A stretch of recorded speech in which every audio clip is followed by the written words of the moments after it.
Hello, everyone. Welcome to the Seattle Aquarium and to our Window on Washington Waters exhibit where we are celebrating Orca Action Month. My name is Katie, and joining me from underwater today is diver Alyssa. Hello, Alyssa. Hello, hi everyone. Happy Orca Action Month. Alyssa, can you tell us a little bit about this exhibit that you're diving in? What is it showing us? Well, this exhibit is modeled after a popular dive site on the outer coast of Washington, near a place called Neah Bay.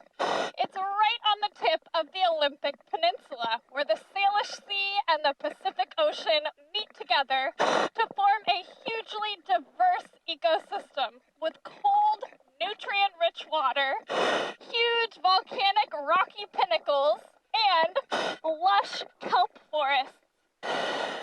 So this rocky reef and kelp forest habitat is an amazing home for so many of our underwater neighbors. And Alyssa, you mentioned cold water is part of this habitat. Can you give us an underwater weather report? What is it like in there today? According to my dive computer, it is 55 degrees Fahrenheit, which is pretty balmy by Washington standards. It's pretty much as warm as it gets. But that is perfect for all of these local animals. Now, 55 degrees Fahrenheit might sound a little chilly to us warm-blooded humans, but as Alyssa says, it is perfect for our underwater neighbors. All of these animals are really well adapted to life in this cold water environment. And that is especially true of one of our most famous, most iconic underwater neighbors. Alyssa, can you tell us a little bit about some of the salmon that are in this exhibit with you?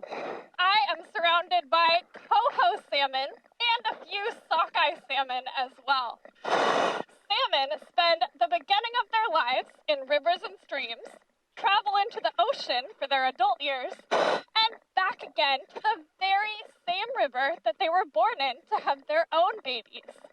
Because they use such a wide range of habitats, we need to make sure that all of our waters are cold, clean, and clear to keep them nice and healthy.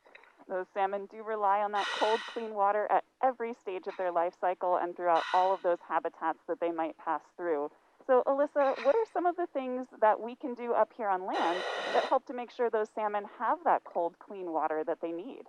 Well, no matter where we live, we all share a watershed, and that connects to all of our local waterways, all the way out to the Pacific Ocean. Our daily choices have a huge impact. So doing things like reducing our single-use plastics, making sure that our cars aren't leaking any gas or oil, and of course, talking to other folks about these important issues, voting, and telling our representatives that these environmental things matter to us.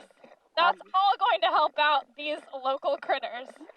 Absolutely. We can all take a part, whether it's through our daily actions and routines or through sharing our thoughts and our feelings about what these salmon and other local residents need in order to have a clean, healthy home with our elected officials. Those are great ways to help take care of our underwater neighbors. And Alyssa, our salmon are one of our most iconic local fish. And they are also connected to another very famous underwater neighbor of ours here in the Pacific Northwest, who is one of the most famous marine mammals around here. The orca whales, specifically the southern resident orca whales that only eat salmon. Their favorite are Chinook, or king salmon. But if we keep all of the salmon populations healthy, then we're also bolstering our orca populations. So many animals rely on the health of the salmon. We're all truly interconnected. We most certainly are. Those orcas need to eat hundreds of pounds of salmon every day per orca in order to stay healthy. So having healthy and abundant populations of salmon is a great way to support a healthy, abundant population of orcas. So all the actions we talked about that are beneficial to salmon can help our orcas as well. And those orcas also help each other. They live in family groups and they pass on information and knowledge from one generation to the next. Alyssa, can you tell us a little bit about how those orcas share that information with their family? Orcas live in pods, which are usually made up of several closely related matrilines.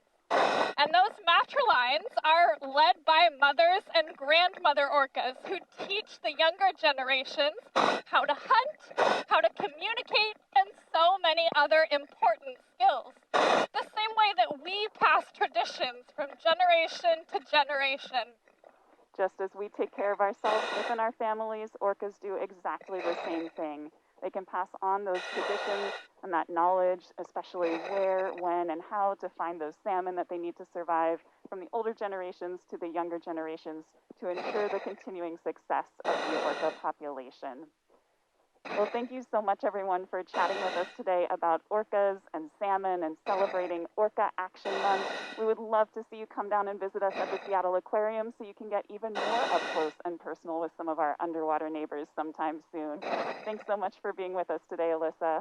Of course. Thanks, everyone. We hope to see you soon, and